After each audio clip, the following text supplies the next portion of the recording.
महाभारत युद्ध के विधवाओं का क्या हुआ था? महाभारत युद्ध पौराणिक युग में लड़ा गया सबसे बड़ा युद्ध था, जिसमें लाखों की संख्या में योद्धा वीर गति को प्राप्त हुए थे।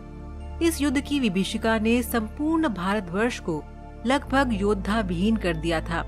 कुरुक्षेत्र में भाग लेने वाले सभी योद्धा पुरुष थे। लेकिन दर्शकों, क्या आप जानते हैं कि युद्ध के बाद वीर गति को प्राप्त हुए सैनिकों की पत्नियों का क्या हुआ? आइए जानते हैं इस वीडियो में कि क्या हुआ था महाभारत युद्ध की विधवाओं का। कथा के अनुसार महाभारत युद्ध के पश्चात पांडु पुत्र युधिष्ठिर का हस्तिनापुर के नरेश के रूप में राज्याभिषेक हुआ। उसके पश्चात पांचों पांडव राजकाज के साथ साथ अपने ज्येष्ठ पिता धृतराष्ट्र, बड़ी माँ गांधारी और माता कुंती की दिन रात सेवा किया करते थे। पांडवों की सेवा से धृतराष्ट्र और गांधारी धीरे धीरे अपने पुत्रों के शोक से बाहर आ गए। इसी तरह 15 वर्ष का समय बीत गया। तब एक दिन धृतराष्ट्र ने युधिष्ठिर से कहा, हे युधिष्ठिर, अब हम अपना बचा हुआ जीवन वन में बिताना चाहते हैं, इसलिए हमें जाने की आज्ञा दो। अपने ज्येष्ठ पिता की बातों को सुनकर युधिष्ठिर दुखी हो गए, परंतु विदुर के समझाने पर उन्होंने धृतराष्ट्र सहित गांधारी, माता कुंती और विदुर को वन जाने की आज्ञा दे दी। उसके अगले दिन धृतराष्ट्र, गांधारी, कुंती, विदुर और संजय सन्यासी का रूप धारण कर वन को प्रस्थान कर गए। उसके पश्चात पांचों पांडव अब हर समय अपनी प्रजा की सेवा में लगे रहते थे।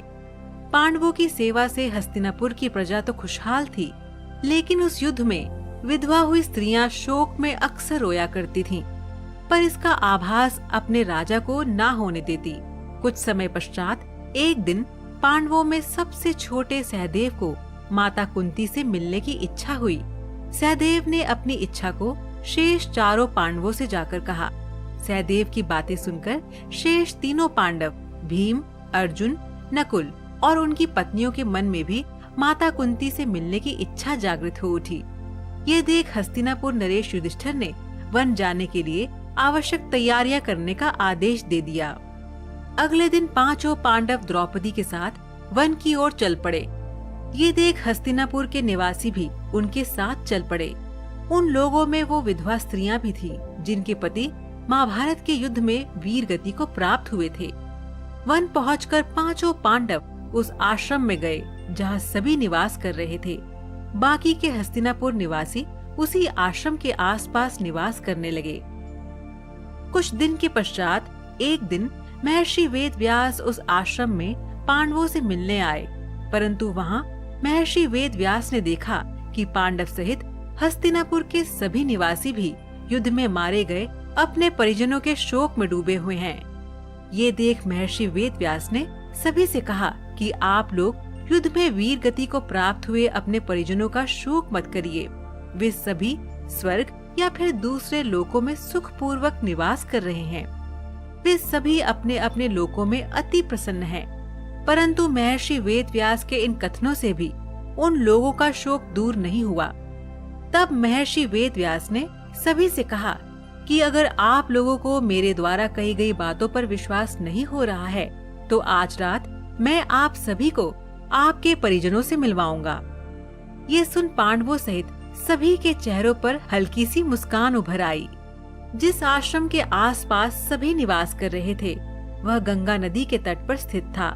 शाम को सूर्यास्त होने से पहले महर्षि वेदव्यास सभी को लेकर गंगा के तट पर पहुँचे। फिर सूर्यास्त के बाद उन्होंने अपने तपोबल से महाभारत युद्ध में मारे गए सभी योद्धाओं का आवाहन किया। महर्षि के आह्वान से सभी योद्धा एक एक कर गंगा जल से बाहर निकलने लगे। अपने मृत परिजनों को अपने सामने खड़ा देख पांडव सहित हस्तिनापुर के सभी निवासी खुश हो गए। फिर सभी ने अपने परिजनों से बात की।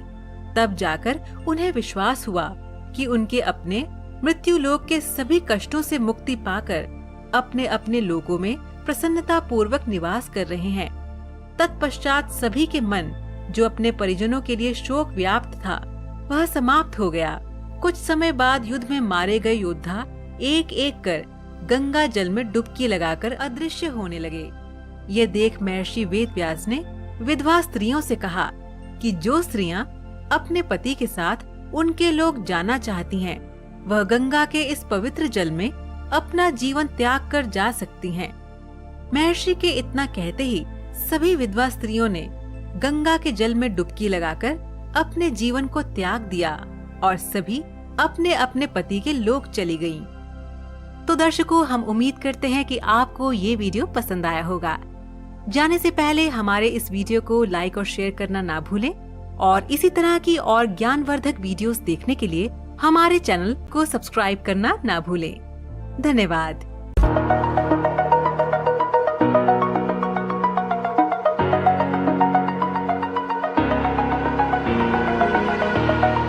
Over the edge, feel like I'm floating through the air.